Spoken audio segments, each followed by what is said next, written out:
మీద ముఖ్యమంత్రి కార్యాలయం పట్టు బిగుస్తుందా? మంత్రుల పేషీల్లో పీఎస్ల నియామకాన్ని తీసేసుకున్నట్లే పీఆర్ఓల నియామకాన్ని సీఎంఓ పరోక్షంగా తన చేతుల్లోకి తీసుకుంటోందా? ఈ బాధ్యతను ప్రభుత్వం ప్రైవేటు సంస్థకు అప్పగించనుందా? వాళ్లే ఎప్పటికప్పుడు మంత్రులకు పీఆర్ఓలను సరఫరా చేయనున్నారా? ఈ ప్రశ్నలకు అవును అనే అంటున్నాయి ప్రభుత్వ వర్గాలు.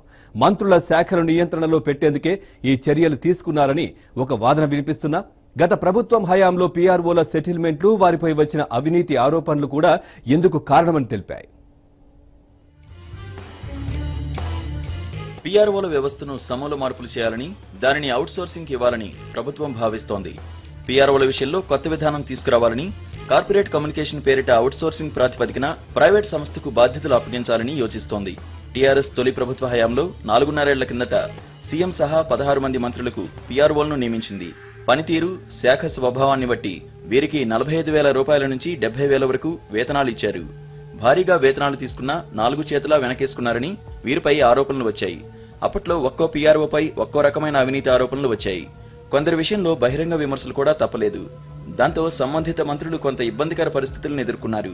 పీఆర్ఓలంటే మంత్రుల సమావేశాలు, నిర్ణయాలను ఎప్పటికప్పుడు ప్రకటనల రూపంలో అందించాలి. అవి విధిగా అచ్చయ్యేలా సంబంధాలు నెరపాలి. వివిధ నియోజకవర్గాల నుంచి వచ్చే వారికి మంత్రుల సమాచారం అందించాలి. వివిధ శాఖల అధికారుల మధ్య సమన్వయం చేసుకోవాలి.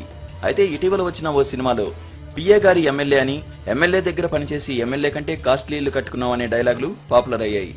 కొంతమంది పీఆర్ఓలపై కూడా ఇటువంటి వ్యాఖ్యలే వెలువడ్డాయి. మంత్రులతో సమానంగా వీరి వ్యవహార శైలి ఉండేదని విమర్శలు వచ్చాయి. ప్రజాప్రతినిధులకు చెందిన వాణిజ్య ప్రకటనల జారీలోనూ 15 నుంచి 20% కమిషన్లు నొక్కినట్లు ఫిర్యాదులు వచ్చాయి. ఆయా శాఖల నుంచి నేరుగా వాణిజ్య ప్రకటనలు గంపగుత్తగా జారీ చేయించి పెద్ద మొత్తంలో వెనకేసుకున్నారన్న ఆరోపణలు ఉన్నాయి. ఆయా శాఖల్లో చిన్నా చితకా సెటిల్మెంట్లు పీఆర్ఓలే చేశారు. అంతేనా, కొన్ని సందర్భాల్లో మంత్రుల అపాయింట్మెంట్లకు కూడా వసూలు చేసినట్లు విమర్శలు వెలువడ్డాయి. జిల్లాల నుంచి మంత్రులను కలవడానికి వచ్చిన ప్రముఖులకు ప్రత్యేక మర్యాదలతో ఇచ్చే అపాయింట్మెంట్లలోనూ చేతివాటం ప్రదర్శించినట్లు ఆరోపణలు గుప్పుమన్నాయి. ఇక మంత్రుల సమాచారం, కదలికలను నిరంతరం అధికారులకు చేరవేస్తూ నెలవారీ వసూళ్లు కూడా చేశారని ఆరోపణలు ఉన్నాయి. అప్పట్లో వారి అవినీతిపై సామాజిక మాధ్యమాల్లో కథలుగా కథనాలు వచ్చాయి. ఈ నేపథ్యంలోనే రెండో దఫా అధికారంలోకి వచ్చిన టీఆర్ఎస్ ప్రభుత్వం పీఆర్ఓల వ్యవస్థను సంస్కరించాలని యోచిస్తున్నట్లు సమాచారం. మంత్రులకు పీఎస్ల నియామకంలో రంగంలోకి దిగాలని ఇప్పటికే సీఎం నిర్ణయించుకున్నారు. తాజాగా పీఆర్ఓల విషయాన్ని కూడా ప్రక్షాళన చేయాలని భావిస్తున్నారు. పీఎల్ను నియమించుకునే అవకాశం మంత్రులకు ఇవ్వడం ఊరట. ప్రధాని నరేంద్ర మోదీ కూడా కేంద్రంలో మంత్రులకు పీఎస్లను తానే పీఎంఓ ద్వారా ఎంపిక చేశారు. కేసీఆర్ కూడా అదే బాటను నడుస్తున్నారు.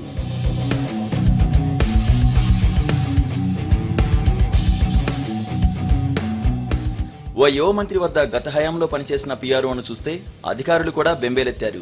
సదరు మంత్రి ప్రతి ఒక్కరితో సఖ్యతగా, కలుపుగోలుగా మసలుకుంటారని పేరుండగా పీఆర్ఓ మంత్రి కన్నా ఎక్కువ అధికార దర్పం ప్రదర్శించారని ఫిర్యాదులు ఉన్నాయి. మంత్రి సమావేశ వివరాలు అందించే విషయంలోనూ అహంకారం, పేజీలకు పేజీలు వెలువడేదని విమర్శలు ఉన్నాయి. సెటిల్మెంట్లతోనూ బాగానే వెనకేసుకున్నట్లు ఆరోపణలు ఉన్నాయి.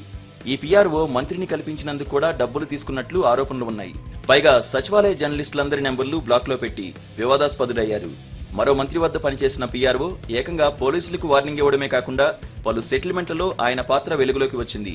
ఇంకో మంత్రి పీఆర్ఓ అయితే మంత్రి నాకు బచ్పన్ కా దోస్త్, నేనెంత చెబితే అంత అని బాహాటంగా ప్రచారం చేసుకోవడం చర్చనీయాంశమైంది. కీలక ప్రజాప్రతినిధి వద్ద పీఆర్ఓ 4.5 ఏళ్లలో 10 కోట్ల రూపాయల దాకా వెనకేసుకున్నట్లు విమర్శలు ఉన్నాయి. మరో మంత్రి పీఆర్ఓ ఏకంగా ఎన్నికల ముందు సన్నాహక ఖర్చులోనే 2 కోట్లు లెక్క చెప్పకుండా తప్పించుకున్నట్లు సమాచారం. ప్రముఖ బిల్డర్ దగ్గర విశాలమైన అపార్ట్మెంట్ కొనుక్కున్న తర్వాత విషయం అర్థమై మంత్రే ఆయన్ను దూరం పెట్టినట్లు తెలుస్తోంది. ఒక మంత్రి పీఆర్ఓ చేతివాటాన్ని స్వయంగా ఆంధ్రజ్యోతే బయటపెట్టడంతో ఆయన్ను విధుల నుంచి తప్పించారు.